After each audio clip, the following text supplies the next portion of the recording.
Saan pa ba tayo tatabo kung murang pagkain at bilihin ng nais? Eh di sa palengke. Dito sa Morong, sa probinsya ng Rizal, may mga pagkain na classic daw para sa mga lokal. Ang pansit palengke.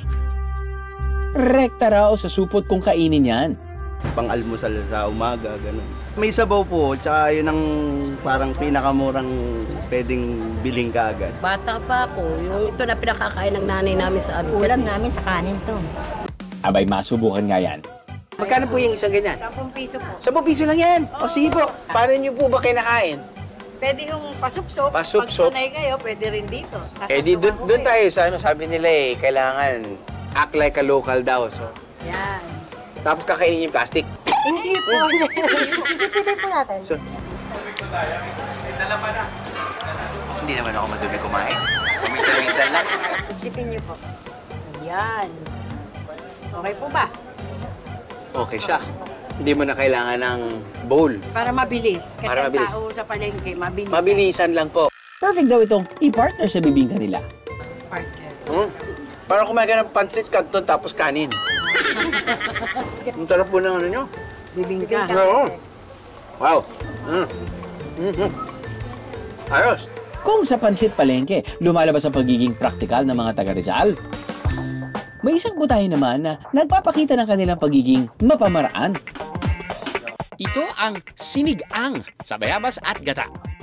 Ang ginamit na papaasim, bayabas! Sinisigang nila na nilalagyan ng gata sa bayabas. Kaya bayabas ang uso noon, nung araw. Kasi wala pa ring sibuyas na nakakarating dito sa lugar namin. May mga bayabas sa bawat likod bahay eh. Ang sahog nito, tinapang isda. Ang pagpepreserba, ginagawa ng mga lokal kapag saganang huli mula sa Laguna de Bay. Tinapang isda, usually ay kandule, dalag, or sa ngayon ay bangos. Tinitinapa yun, pinapausukan, kasi may mga panahon naman na hindi nakakahuli, lalo na pag may bagyo.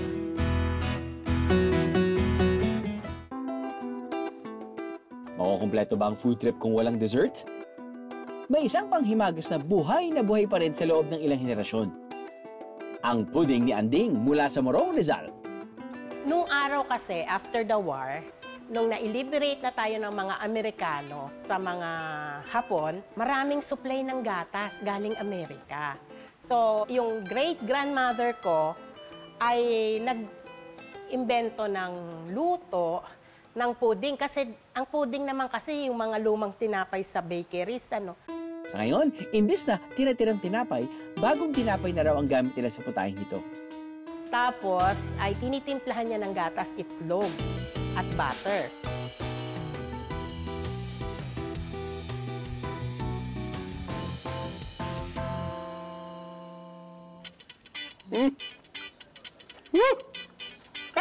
Kung hindi pa kayo nakakain ng bread pudding, ako kinakain ko yung bread pudding dahil sa texture niya.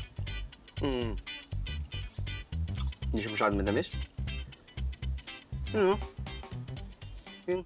I have the meeting is the IA.